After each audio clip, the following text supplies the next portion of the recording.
Mutual ஃபண்ட்ஸ்ல மாசம் 10,000 ரூபாய் SIP பண்ணா நம்மளால கோடிக்கணக்கில் ரிட்டர்ன்ஸ் எடுக்க முடியுமா? செக் பண்ணலாம். எக்ஸாம்பிளுக்கு உங்களோட ஏஜ் வந்து 25 வச்சுக்கலாம். நீங்க மாசம் மாசம் இன்வெஸ்ட் பண்ண போற அமௌண்ட் வந்து 10,000. நீங்க இயர்லி ஒன்ஸ் வந்து 10% ஸ்டெப் அப் பண்ண போறீங்க. உங்களோட ரிட்டையர்மெண்ட் ஏஜ் வந்து 60 இயர்ஸ். நீங்க 25ல இருந்து கன்சிஸ்டன்டா இன்வெஸ்ட் பண்ணீங்கன்னா உங்களோட 30th ஏஜ்ல உங்களுக்கு கிடைக்க போற ரிட்டர்ன்ஸ் வந்து 9.7 lakhs. உங்களோட 35th ஏஜ்ல உங்களுக்கு கிடைக்க போற ரிட்டர்ன்ஸ் வந்து 32.69 lakhs. உங்களோட 40th ஏஜ்ல உங்களுக்கு கிடைக்க போற ரிட்டர்ன்ஸ் வந்து 82.74 lakhs. இதுக்கப்புறம் தான் பவர் ஆஃப் கம்பெனியே நடக்க போகுது.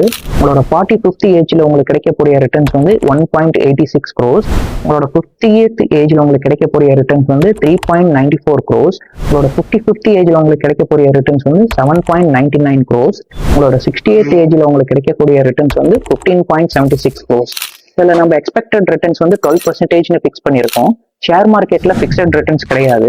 நான் லாஸ்ட் 50 இயர்ஸோட நிஃப்டி 50யோட ரிட்டர்ன்ஸ் பார்த்தா 12 to 13% ரிட்டர்ன்ஸ் கொடுத்துருக்கு. அப்ப நம்ம எக்ஸ்பெக்ட் பண்ற 12% ரிட்டர்ன்ஸ் வந்து பாசிபிள் தான். லாங் டேர்ம்ல நம்ம எஸ்ஐபி பண்ணா நம்மளால கோடிக்கணக்கில் ரிட்டர்ன்ஸ் எடுக்க முடியும். தேங்க்யூ ஃபார் வாட்சிங்.